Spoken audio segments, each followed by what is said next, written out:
Hello children, today I am going to take up one of the interesting topic in social studies for class 9 students. This is chapter 14, paper 2, social protest movements.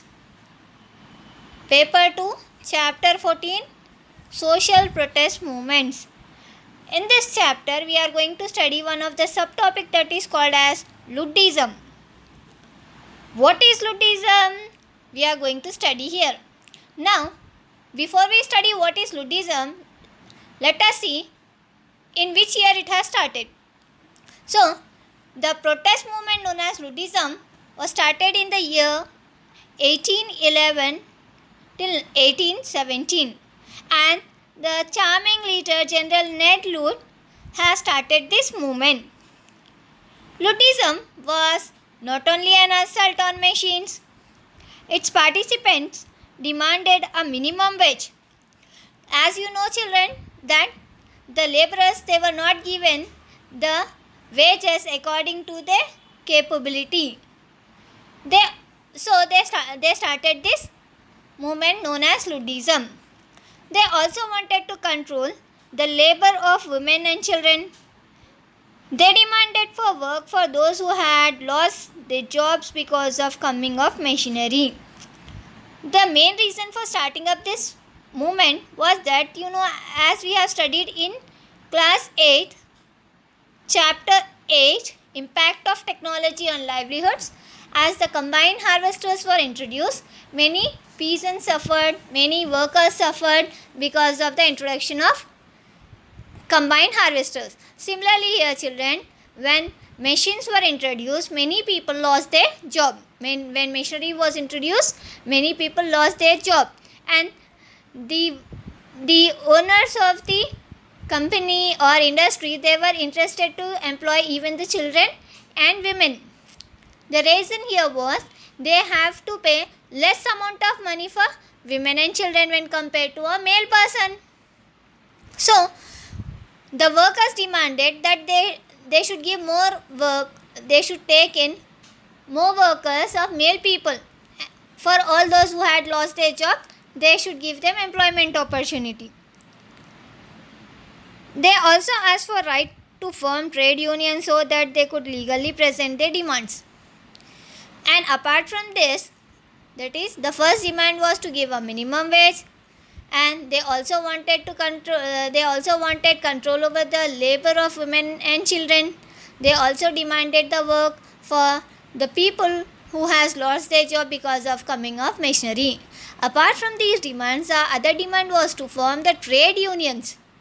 Why they have demanded the trade unions here? Why do they want to have trade unions here? Is so that they could legally present the demands that were there. Employees' demand should be presented in front of employers. So for them, a mediator is required.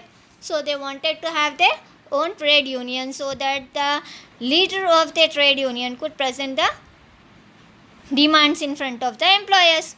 The workers still did not have any powerful trade union to fight for their rights. So for that reason, they started demanding for trade unions. Apart from this children, they fought by threatening to damage the machineries and stock of the work factory owners. In many cases, the factory owners agreed to negotiate with the workers and offered better working conditions.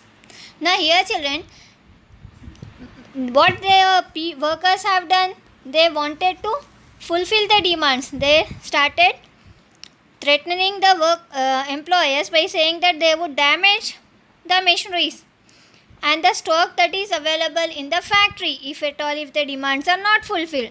So in some cases, the factory owners, they negotiated, they agreed with the workers, and they started offering better working conditions for them. Workers and middleman class people like shopkeepers and many craftsmen, they thought that the machines were unnecessary. They felt that machines are unnecessary. The reason here was, with the introduction of machinery, as we have studied previously children, when a machine can do the work of hundreds of people, and machine can be operated by one or two people. So whatever work done by these number of people will be done by one machinery. So the workers were feeling that machinery was introduced unnecessarily. They were having some sort of aggression upon the employers. They felt that the machineries were being introduced to take away their livelihoods. They were of view that they have introduced machinery so that they wanted to take away the lives of the people. So they were against the technology. They don't want to have machineries. Hence there was much social support to such protests. In many places, the radical workers worked spontaneously in the name of General Ned Ludd, and in other places there were secret organizations which acted in a planned and coordinated manner. So here children, here and then the workers started working. Some people were opposing directly, they were making protests, and some secret organizations were there who were working against these movements. So on the whole children, Luddism is a protest movement against the machinery, invention of machinery. The workers, they don't want to have machinery, and they were having some demands which we have studied, like Luddism was not only an assault on machines. They wanted to fulfill the demands like minimum wages should be paid, control over the labor of women and children. They demanded work for those who have lost the jobs because of the introduction of machinery, and they wanted to form trade unions and they wanted to present their rights through the trade unions. In this way, they presented their movement. The protest movement had carried on these basis. Hope you have understood this video. Thank you for watching my video. Please like, share and subscribe.